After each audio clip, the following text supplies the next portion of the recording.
Kannur Anjarakandy dental college വിദ്യാർത്ഥി നിതിൻ രാജിന്റെ മരണത്തിൽ റിമാൻഡിൽ കഴിയുന്ന ഡോക്ടർ എം.കെ. റാമിനായുള്ള ക്രൈംബ്രാഞ്ചിന്റെ കസ്റ്റഡി അപേക്ഷ ഇന്ന് പരിഗണിച്ചേക്കും. 5 ദിവസത്തേക്കാണ് കസ്റ്റഡി അപേക്ഷ നൽകുന്നത്.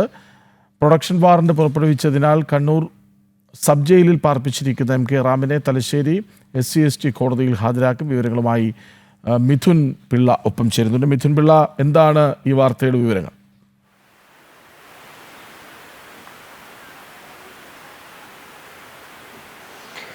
കൃഷ്ണരാജ്, നമുക്കറിയാം നിലവിൽ റിമാൻഡിലാണ് നിതിൻ രാജിന്റെ മരണക്കേസിലെ പ്രതിയായ എം.കെ. റാം. ആ പ്രതിയെ 5 ദിവസത്തെ കസ്റ്റഡിയിൽ വേണം. കാരണം ഈ സംഭവവുമായി ബന്ധപ്പെട്ട് കൂടുതൽ ചോദ്യം ചെയ്യൽ ആവശ്യമുണ്ട് എന്നാണ് ക്രൈംബ്രാഞ്ചിന്റെ അന്വേഷണ സംഘം വ്യക്തമാക്കുന്നത്. ഇതിന്റെ അടിസ്ഥാനത്തിൽ തന്നെ 5 ദിവസത്തെ കസ്റ്റഡി അപേക്ഷ നൽകാനാണ് നിലവിൽ ക്രൈംബ്രാഞ്ച് തീരുമാനിച്ചിരിക്കുന്നത്. മാത്രമല്ല, ആ കേസുമായി ബന്ധപ്പെട്ട് പ്രൊഡക്ഷൻ വാറണ്ട് കോടതി പുറപ്പെടുവിച്ചിട്ടുണ്ട്. അതിൻ്റെ അടിസ്ഥാനത്തിൽ തന്നെ സബ് ജയിലിൽ കഴിയുന്ന റാമിനെ ഇന്ന് തലശ്ശേരി SC/ST പ്രത്യേക കോടതിയിൽ ഹാജരാക്കുകയും ചെയ്യും. ഈ കേസുമായി ബന്ധപ്പെട്ട കോലാഹലങ്ങളൊക്കെ നമുക്ക് അറിയാം. കാരണം ആദ്യം ഒരു അന്വേഷണ സംഘം വരുന്നു. അന്വേഷണ സംഘത്തിൻ്റെ ഭാഗത്തു നിന്ന് വലിയ വീഴ്ചയുണ്ടാകുന്നു.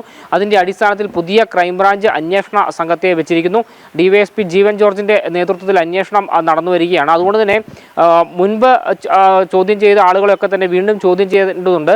ചില മൊഴികളിൽ ക്ലാരിറ്റി വരുത്തേണ്ടതുണ്ട്. അതിനെ ഈ റാമിനെ കസ്റ്റഡിയിൽ വാങ്ങി ചോദ്യം ചെയ്താൽ മാത്രമേ അതിലൊരു വ്യക്തത വരികയുള്ളൂ എന്നൊരു നിലപാടാണ് ക്രൈംബ്രാഞ്ച് സംഘം ഇപ്പോൾ സ്വീകരിച്ചിരിക്കുന്നത്. അതിൻ്റെ അടിസ്ഥാനത്തിൽ തന്നെ 5 ദിവസമെങ്കിലും കസ്റ്റഡി കിട്ടിയാൽ മാത്രമേ ഈ തെളിവെടുപ്പ് അടക്കമുള്ള കാര്യങ്ങൾ പൂർത്തിയാക്കി എത്രയും പെട്ടെന്ന് അന്വേഷണ റിപ്പോർട്ട് സമർപ്പിക്കാൻ സാധിക്കൂ എന്നാണ് ഇപ്പോൾ ക്രൈംബ്രാഞ്ച് പറയുന്നത്. അതിൻ്റെ അടിസ്ഥാനത്തിൽ തന്നെയാണ് 5 ദിവസത്തെ കസ്റ്റഡി അപേക്ഷ ഇന്ന് തലശ്ശേരി SC/ST പ്രത്യേക കോടതിയിൽ ക്രൈംബ്രാഞ്ച് നൽകുക.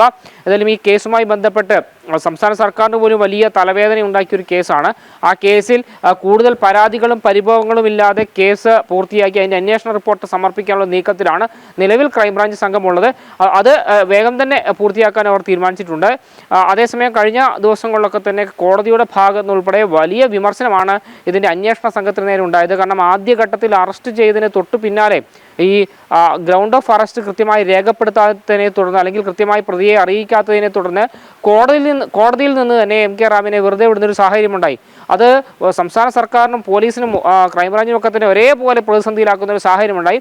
അത് മറികടക്കാൻ തന്നെയാണ് പുതിയ അന്വേഷണ സംഘത്തെ നിയോഗിച്ചുകൊണ്ട് ഈ ഒരു പ്രതിസന്ധി മറികടക്കാൻ അവർ തീരുമാനിച്ചതും. ഇതിലും പുതിയ അന്വേഷണ സംഘത്തിൻ്റെ നേതൃത്വത്തിൽ ഇപ്പോൾ അന്വേഷണം പുരോഗമിച്ചുകൊണ്ടിരിക്കുകയാണ്. കൃഷ്ണരാജ്.